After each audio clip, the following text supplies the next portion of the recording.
Hello and good morning everyone. आप सभी लोगों का स्वागत है स्टडी ग्लोस पर। और डेली करंट अफेयर के सेशन को हम लोग शुरू करने जा रहे हैं। काफी अच्छा सेशन रहने वाला है और काफी बातें आप लोग आज सीखने वाले हो। चलिए, करंट अफेयर का सेशन जो है वो आप लोगों को पता नहीं पसंद आता है कि नहीं आता, लेकिन फिर भी मेरी तरफ से पूरे एफर्ट जो है वो किए जाते हैं। लेकिन सबसे पहले आप लोगों को केवल 1 सेकंड लगता है सेशन को लाइक करना है, तो लाइक करना नहीं भूलना है।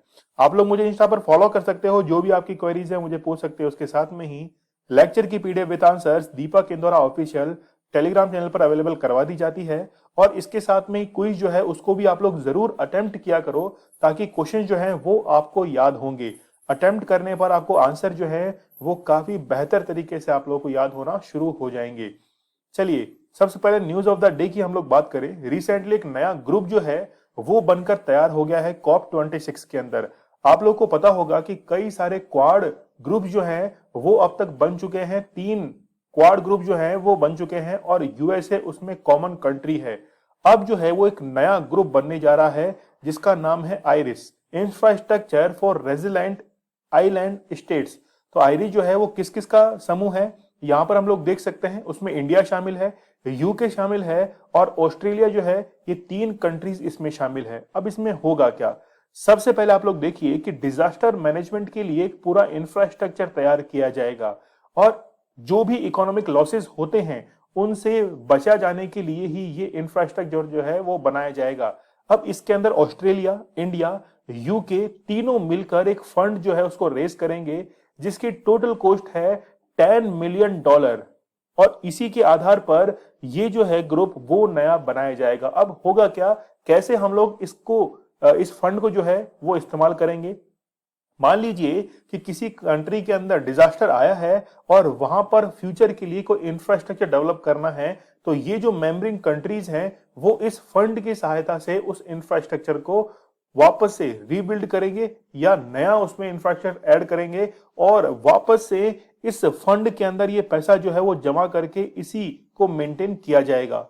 अगली न्यूज जो है वो बड़ी बेहतरीन है। रिसेंटली एक नई स्कीम जो है वो लॉन्च की गई है जिसका नाम है प्रधानमंत्री आत्मनिर्भर स्वस्थ भारत योजना। आपको पता होगा कि रिसेंटली एक डिजिटल मिशन जो था वो भी हेल्थ से रिलेटेड अभी रिसेंटली लॉन्च किया गया था, जिसमें 12 डिजिट का एक डिजिटल नंबर था। उससे क्या होना है कि जो भी पेशेंट की हिस्ट्री है वो डॉक्टर को आसानी से पता लग जाएगी और उसमें एक स्वास्थ्य कार्ड जो है, एक हेल्थ कार्ड वो भी बनाया जाएगा। तो अब जो है वो 6400 करोड़ रुपए की नई स्कीम को लॉन्च किया गया है, प्रधानमंत्री आत्मनिर्भर स्वस्थ भारत योजना। और इसको शुरू कहां से किया गया है ये काफी इंपॉर्टेंट है, वाराणसी यूपी से इसको शुरू किया गया है।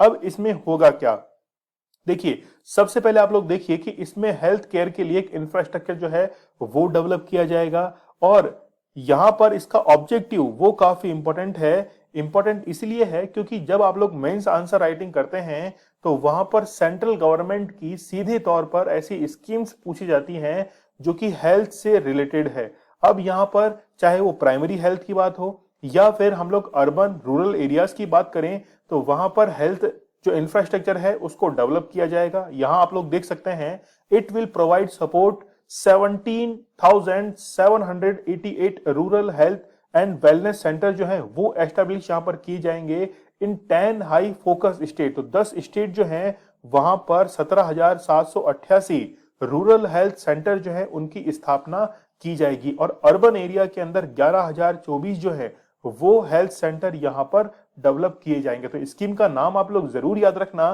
प्रधानमंत्री आत्मनिर्भर स्वस्थ भारत योजना। चलिए, 26 अक्टूबर के हम लोग करंट अफेयर को शुरू करते हैं पहले क्वेश्चन के साथ में। रिसेंटली एक रिपोर्ट जो है वो रिलीज की गई है, बेसिकली इंडेक्स है world justice reports rule of the law. तो ये इंडेक्स जो है इसमें भारत की कौन सी रैंक आई है, तो भारत की जो है वो 79th रैंक है।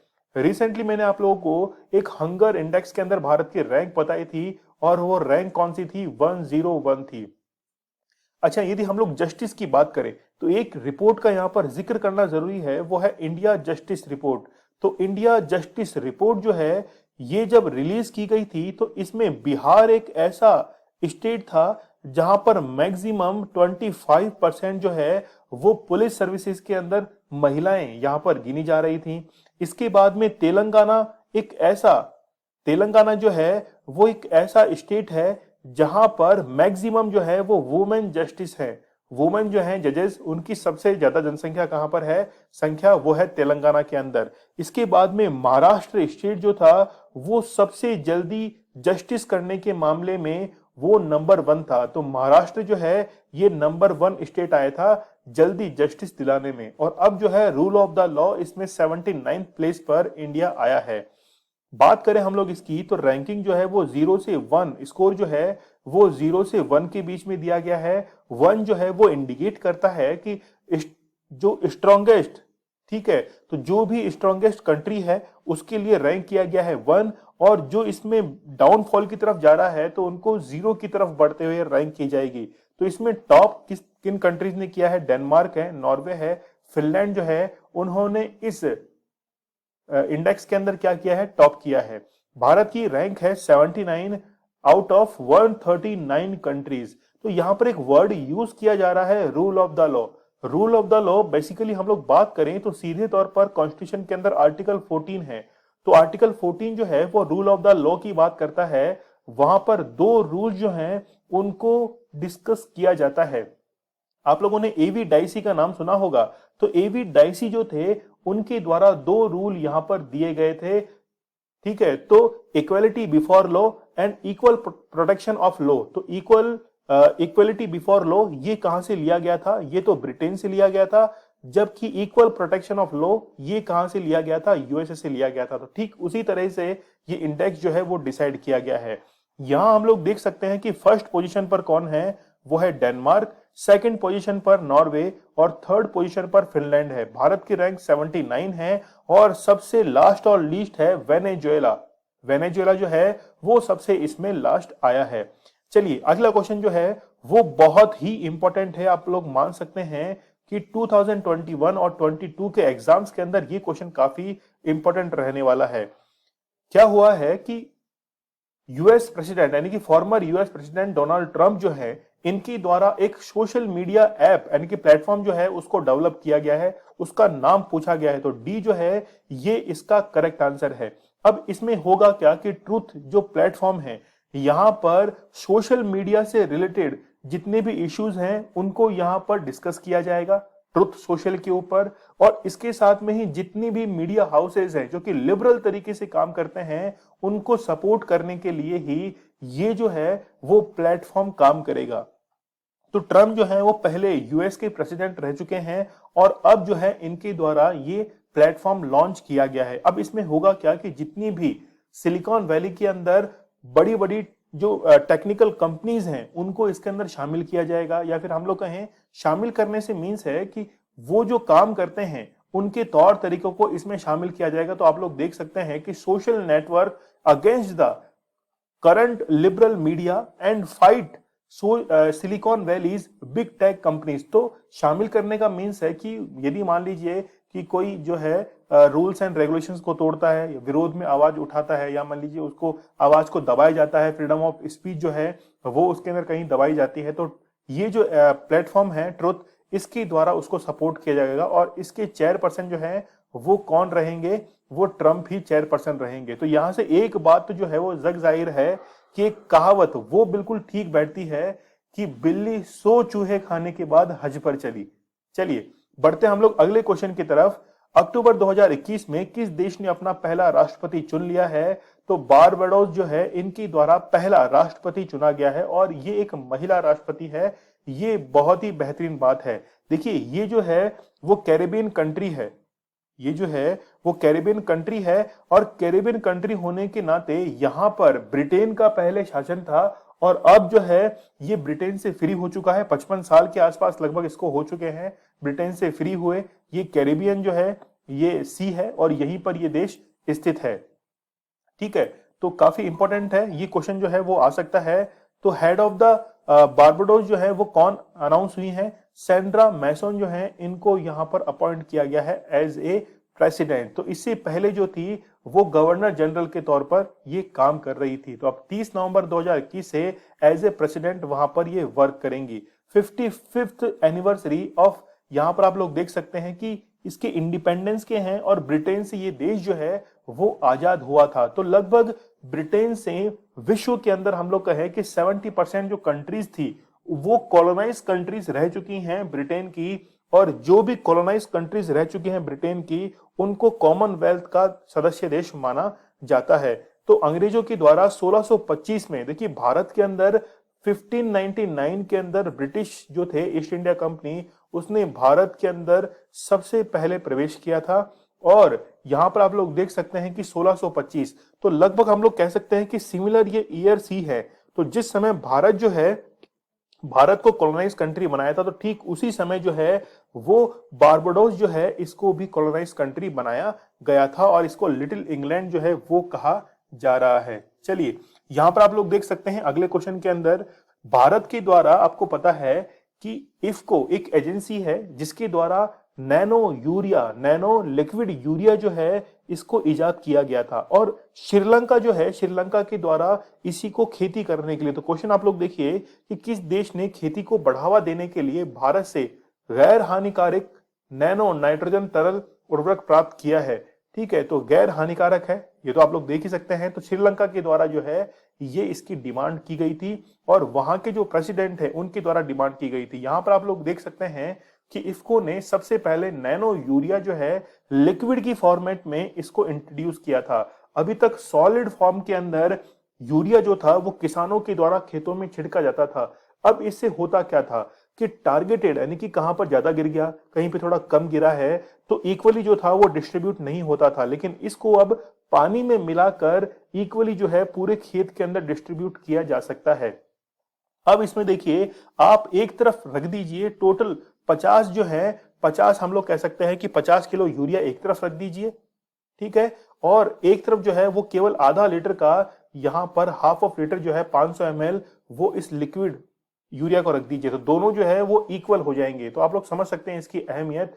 तो इस फर्टिलाइजर को श्रीलंका जो है इनके द्वारा यहां पर इस्तेमाल किया जा रहा है मक्का और धान की खेती के अंदर। चलिए यहां पर आप लोग देख सकते हैं प्रेसिडेंट गोताबाया राजपक्षे जो हैं इनके द्वारा ये जो डील थी वो मई 2021 के अंदर ही डिसाइड हो गई थी, और वहां के जो सिटीजन्स हैं उनके द्वारा इसका विरोध भी किया जा रहा था। तो इफको जो है इसके द्वारा, यानी कि Indian farmers fertilizers corporative limited के द्वारा इसको इजाद किया गया था। नैनो नाइट्रोजन लिक्विड फर्टिलाइजर जो है जिसको नैनो यूरिया कहा जा रहा है, ये विश्व का पहला ऐसा यूरिया है। ठीक है, तो ये सारे हम लोग पढ़ ही चुके हैं। तो लिक्विड की फॉर्म में ये आता है, ये आप लोग जरूर ध्यान रखना। यहां पर आप लोग देखिए कि आमतौर पर एक जो स्वस्थ पौधा होता है उसमें नाइट्रोजन की मात्रा 1.5 से 4% के बीच होती है, और उसी को मेंटेन करने के लिए लिक्विड जो यूरिया है इसका यूज किया जाएगा। अगला क्वेश्चन देखिए कि रिसेंटली ब्रिक्स कंट्रीज की 7th meeting of communication minister की अभी आयोजित करवाई गई है 22 अक्टूबर 2021 को। कहां पर इसका आयोजन हुआ है? तो इंडिया के अंदर जो है, इंडिया के अंदर इसका आयोजन किया गया है। देखिए G7 जो है इसकी होस्टिंग कंट्री कौन थी? वो थी यूके। ठीक है, ब्रिटेन के द्वारा इसे होस्ट किया गया था और बोरिस जॉनसन के द्वारा इसकी अध्यक्षता की गई थी। G20 की बात करें तो इटली जो है इसके द्वारा इसकी अध्यक्षता की गई थी। और अब बात की जा रही है ब्रिक्स की, तो ब्रिक्स की जो है अध्यक्षता भारत के द्वारा की गई है। G20 की जो अध्यक्षता है वो भारत को 2023 में मिलेगी, जबकि 2022 में जो है वो G20 की अध्यक्षता कौन करेगा? वो करेगा इंडोनेशिया। पहले 2022 की जो है वो ही क्या थी? भारत के पास थी। अब जो है वो 2023 की मिली है भारत को। ठीक है, तो ये आप लोग जरूर याद रखिएगा। तो 7th मीटिंग जो है वो भारत के द्वारा हेड की गई है, लेकिन वीडियो कॉन्फ्रेंसिंग के द्वारा इसको चेयर्ड किया गया है। अब इसमें किस चीज को यहां पर इंट्रोड्यूस किया गया है? तो यहां पर आप लोग वर्ड देख ही सकते हैं। कम्युनिकेशन मिनिस्टर की जब मीटिंग होगी तो हमेशा डिजिटल की यहां पर बात की जाएगी। अगला क्वेश्चन देखिए कि संयुक्त राष्ट्र दिवस 2021 जो है वो कब मनाया गया है? तो रिसेंटली 24 अक्टूबर को, क्योंकि 1945 के अंदर इसको एस्टैब्लिश किया गया था यूनाइटेड नेशंस को। देखिए सेकेंड वर्ल्ड वॉर जो चला था वो 1939 को स्टार्ट हुआ था 1944 तक। उसके बाद में केवल दो ही, यानी कि बाईपोलर जो था वो पूरा वर्ल्ड बन चुका था। तो बाईपोलर का मींस है कि एक तरफ तो है यूएसए और दूसरी तरफ है रशिया। दोनों जो थे वो पूरे वर्ल्ड को हेड कर रहे थे। अब यूएसए के द्वारा एक कदम उठाया गया कि जितने भी फाइनेंशियल कॉरपोरेशन जो थी, सोसाइटी जो थी, उनको उनकी जो स्थापना है, एस्टेब्लिशमेंट जो है वो यूएसए के द्वारा किया गया, क्योंकि आपको पता है कि यूएसए जो है वो एक कैपिटलिस्ट कंट्री है। तो यूएसए के द्वारा आईएमएफ, वर्ल्ड बैंक और यूनाइटेड नेशंस जैसी संस्थाएं जो हैं इनकी स्थापना की गई। तो 24 अक्टूबर 1945 को इसका एस्टेब्लिशमेंट किया गया था। इसीलिए हम लोग जो है वो डे को सेलिब्रेट किया था as a United Nation day के रूप में। तो इसका बेसिकली काम क्या था? प्रोटेक्ट पीस जो है ये इसका काम था, और इसमें 5 परमानेंट मेंबर जो थे वो सिक्योरिटी काउंसिल के अंदर अनाउंस किए गए थे। लेकिन आज के सिनेरियो के अंदर यूनाइटेड नेशंस जो है इसका कहीं ना कहीं चेहरा जो है वो धूमिल होता हुआ दिखाई देता है। मतलब जो पहले इसकी प्रायोरिटी दी जाती थी वो अब कहीं ना कहीं इसकी कम हो गई है। तो इसे संयुक्त राष्ट्र संघ द्वारा 1971 में अंतरराष्ट्रीय स्तर पर मनाए जाने की घोषणा की गई थी। तो सबसे पहले 1971 के अंदर ये डिसाइड किया गया था, और इस दिन जो है वो एक पब्लिक हॉलिडे जो है वो भी अनाउंस किया गया था। ठीक है, तो ये मैं आप लोगों को बता ही चुका हूं कि 50 कंट्री जो है इनके द्वारा ये साइन किया गया था।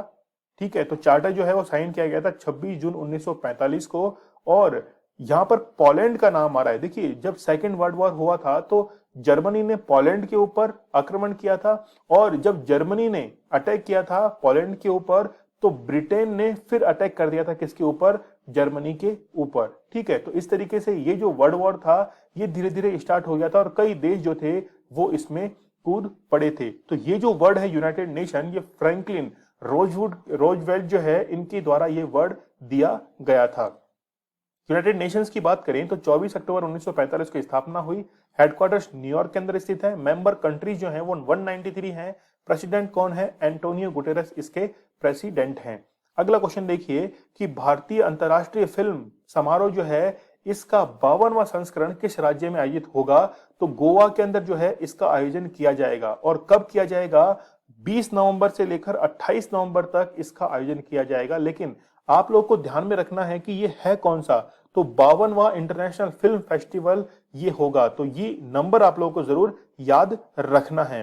तो इस महोत्सव का आयोजन गोवा में होने वाला है। पहले भी गोवा के अंदर ही हुआ था, कई सालों से गोवा के अंदर इसका आयोजन होता जा रहा है। तो अब इसमें होगा क्या? ये एक हाइब्रिड का मतलब है कि आप इसको डिजिटली भी यानी कि वर्चुअली भी इसके अंदर पार्टिसिपेट कर सकते हो, और चाहे तो फिजिकली भी जो है इसको यहाँ पर अटेंड कर सकते हो। तो भारत के जो सूचना और प्रसारण मंत्री हैं प्रकाश जावड़ेकर, उनके द्वारा इसका क्या किया गया है? रिसेंटली पोस्टर जो है उसको लॉन्च किया गया है। आप लोग यहाँ पर देख सकते हैं ये पोस्टर जो है वो लॉन्च किया जा रहा है प्रकाश जावड़ेकर जी के द्वारा।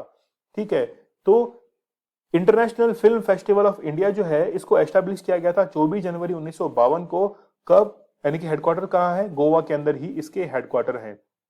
अगला क्वेश्चन देखिए, फाइनेंशियल एक्शन टास्क फोर्स की लेटेस्ट रिपोर्ट में किन दो देशों का इस सूची से बाहर कर दिया गया है? तो दो देश जो हैं इनको बाहर किया गया है, एक तो है मॉरिशियस और है कि बोत्सवाना। तो दोनों जो हैं वो ए और बी, ये इसका करेक्ट आंसर है। रिसेंटली आपको पता होगा कि पाकिस्तान के साथ में टर्की जो है इन दोनों को ग्रे लिस्ट के अंदर शामिल कर दिया गया था। टर्की बेसिकली ग्रे लिस्ट में शामिल नहीं था, लेकिन अब जो है टर्की को भी यहां पर ग्रे लिस्ट के अंदर शामिल कर दिया गया है। 3 लिस्ट कल मैंने आप लोगों को बताई थी। सबसे पहले लिस्ट कौन सी है? सबसे पहले लिस्ट है व्हाइट लिस्ट। उसके बाद में दूसरी लिस्ट कौन सी है? वो है ग्रे लिस्ट।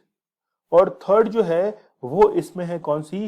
व्हाइट हो गई, ग्रे हो गई, और एक लिस्ट और थी जो मैं ब्लैक लिस्ट। ठीक है, तो ये तीन जो है वो लिस्ट मैंने आप लोगों को कल बताई थी। अब इसमें होगा क्या?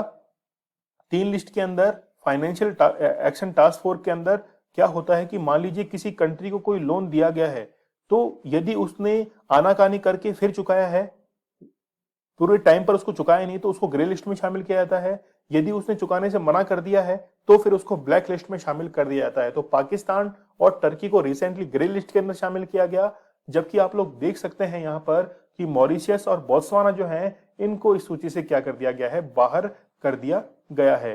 तो 3 कंट्री जो थी उनको तो शामिल किया गया था, जॉर्डन, माली, टर्की। और इसके साथ में ही यहाँ पर FATF की यहाँ पर ऑब्जेक्टिव क्या है? तो मनी लॉन्ड्रिंग से बचाना यानी कि प्रिवेंट करना, और इसके साथ में ही टेरर फंडिंग जो होती है उसको बंद करना या कुछ हद तक कम करना, ये इसका ऑब्जेक्टिव रहता है। एस्टेब्लिश किया गया था 1999 के अंदर।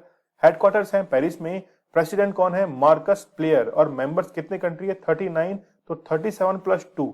अब यहां पर ये जो कंट्रीज हैं G7 के बाद में कुछ कंट्रीज ने मिलकर यहां पर इसको एस्टैब्लिश किया था।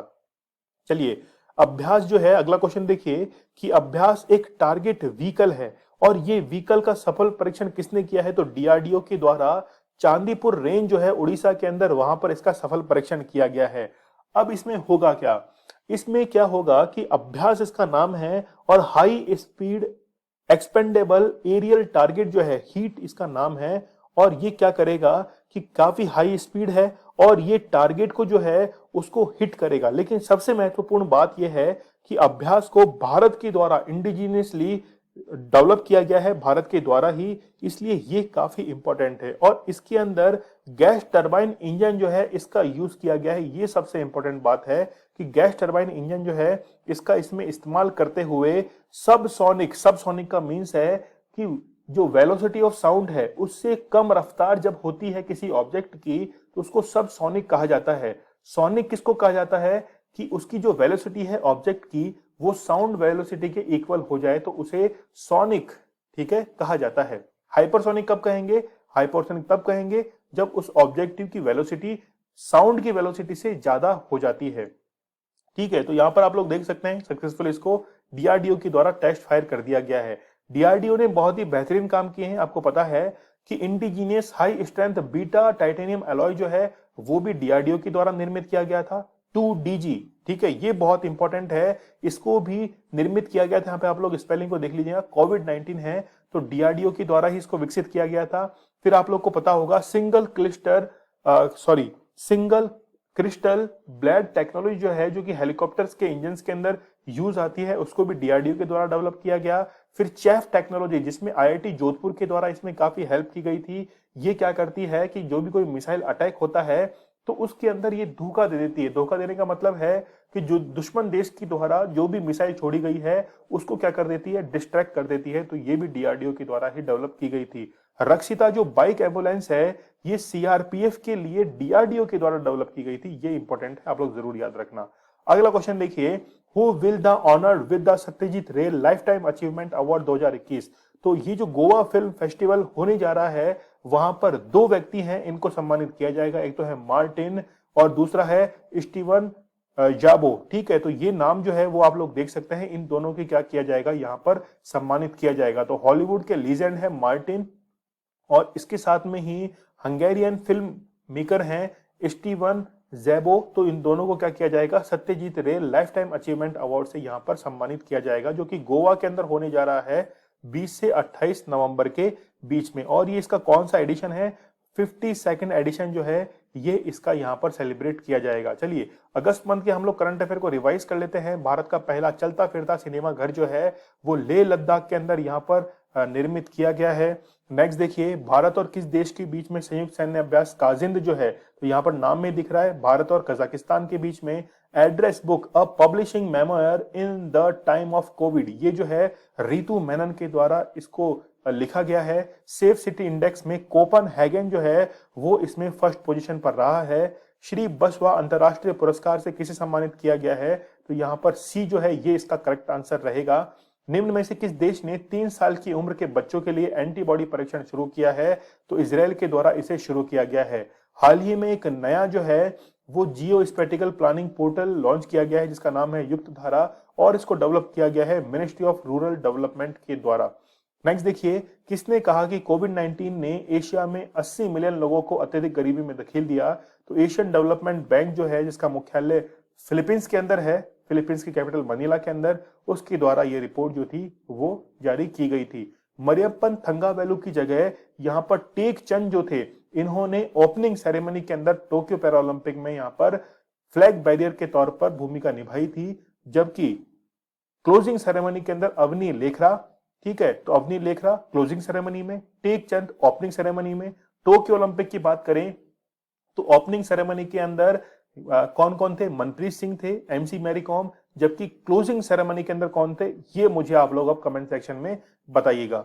किस राज्य सरकार ने लाडली लक्ष्मी योजना के तहत 20,000 रुपए देने का निर्णय किया है? तो मध्य प्रदेश की सरकार ने यह निर्णय किया है। 25 अक्टूबर के हम लोग करंट अफेयर को रिवाइज कर लेते हैं। फीफा रैंकिंग में कौन सा देश जो है वो शीर्ष स्थान पर रहा है, तो बेल्जियम रहा है। और भारत की कौन सी रैंक आई है, 106। मूल दिवस जो है वो 23 अक्टूबर को सेलिब्रेट किया जाता है। मिस इंटरनेशनल वर्ल्ड 2021 का खिताब जो है वो डॉक्टर अक्षता प्रभु को दिया गया है। किस देश ने अपना पहला स्वदेशी अंतरिक्ष रॉकेट नूरी का परीक्षण किया है, तो वो है साउथ कोरिया। फाइनेंशियल यानी कि FATF की लिस्ट में पाकिस्तान और कौन से देश शामिल हुए हैं, तो टर्की, जॉर्डन, माली जो है वो इसके अंदर शामिल हुए हैं। भारत और किस देश के बीच पहला कोंकण शक्ति नामक संयुक्त सैन्य अभ्यास आयोजित हुआ है, तो यूनाइटेड किंगडम के बीच में। The origin story of India's states नामक पुस्तक किसने लिखी है, तो डी जो है ये इसका करेक्ट आंसर रहेगा, वेंकट राघवन शुभा श्रीनिवासन। किस राज्य ने श्री धन्वंतरी जेनरिक मेडिकल जो स्टोर है इसको शुरू किया है, तो छत्तीसगढ़ गवर्नमेंट के द्वारा शुरू किए गए हैं। हाल ही में किसने अर्थ हीरोज अवार्ड 2021 को जीता है, तो डी जो है ये इसका करेक्ट आंसर रहेगा। हाल ही में किसने सर सैयद अहमद खान कारण धर्म और राष्ट्र मतलब रीजन धर्म एंड नेशन जो है इस पुस्तक को लिखा है, तो यहाँ पर बी जो है करेक्ट आंसर है, साफी किदवई। ये कल का हमारा स्टडी ग्लोस क्वेश्चन था। मैंने पूछा था आप लोगों से कि जुरोंग जो है ये सफलतापूर्वक मंगल ग्रह पर उतरा है, यह किस देश का रोवर था, तो चाइना का ये रोवर था।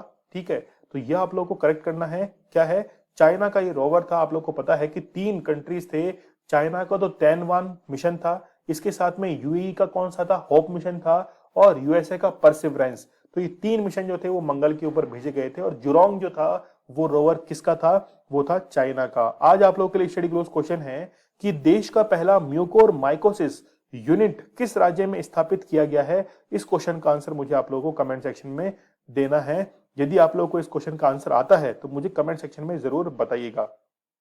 आप लोग मुझे इंस्टा पर फॉलो कर सकते हैं, जो भी कोई क्वेरीज है वो मुझे पूछ सकते हैं। इसके साथ में ही लेक्चर की PDF विद आंसर्स आप लोगों को टेलीग्राम चैनल पर अवेलेबल करवा दी जाती है, और जो भी क्वेश्चंस हम लोग कवर करते हैं उनका क्विज जो है वो आप लोग जरूर अटेम्प्ट किया करो। इससे होगा क्या कि जो भी क्वेश्चन हम लोगों ने किए हैं वो आप लोगों को कितना याद है, आंसर्स कितना याद है, तो उनको आप लोग यहाँ पर प्रैक्टिस कर सकते हो। चलिए, स्टडी ग्लोज आप लोगों के लिए बहुत ही बेहतरीन कंटेंट लेकर आता है। नॉलेज इज पावर, ये हमारी टैगलाइन है। तो कल मिलते हैं हम लोग बहुत ही बेहतरीन लेक्चर के साथ। तब तक के लिए धन्यवाद, थैंक यू।